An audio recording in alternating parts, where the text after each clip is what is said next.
একটু মোবিল ডাইলে লাই, একটু সময় দিলেন 2 সেকেন্ড। কি মোবিলও দিছি নি দেওয়া, আচ্ছা যাক চলবো।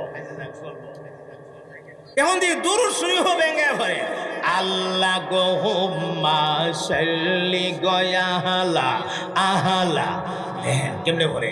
আল্লাহ গোহুম্মা সাল্লি গয়ালা সাইয়্যিদানা মুহাম্মদ হাইরে নাবিয়ানা। হাইরে হাইরে তোমার কোন বাপের বাচ্চানছ এখানো? কেন হাইরে আছে? আল্লাহ গোহুম্মা আছে, গো আছে, তাহলে দুরূদ এমনি পড়ে।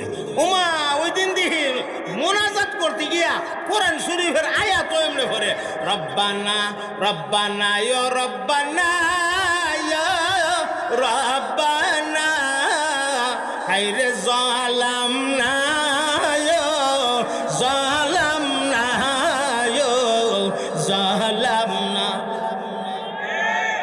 কথা বলা ঠিক কিনা? এটা মামুর বাড়ির গল্প পাইছো, যেমনে মনে চাই এমনে পড়বা। কোরআনকে বিকৃত করে পড়লে, কোরআনকে বিকৃত করে পড়লে কবিরা গুনাহ হয়, ঈমান থাকে না। চিল্লায়ে বলেন ঠিক কিনা? কোরআন পড়তে হবে আদবের সাথে। রব্বানা ইয়া রব্বানা ইয়া রব্বানা মাইডি কি দাও? রব্বানা ইয়া কিতা শব্দটাও রব্বানা, এরপরে জলাম না, এটার কি কো? জলাম নায়ো জলাম নায়ো জলাম না।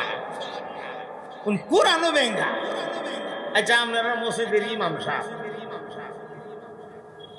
নামাজ পড়াইতেছে, নিয়ত বলছে আল্লাহু আকবার,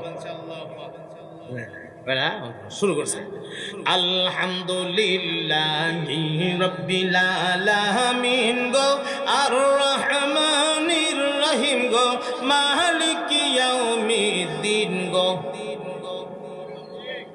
পড়বেন না মা? আপনারা পড়বেন নি? আল্লাহর কোরআন যদি এইভাবে ভরণ যায় না, মানতে পারেন না, তাহলে নবীর উপরে দুরূদ শরীফ কি এইভাবে ভরা যায়?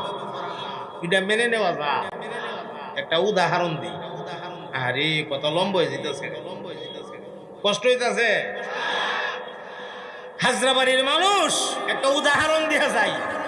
হাজরাবাড়ির কোন একজন ভদ্রলোক, তার ছেলে মাশাআল্লাহ খুব সুন্দর, চমৎকার একটা ছেলে আল্লাহ তারে দান করছে।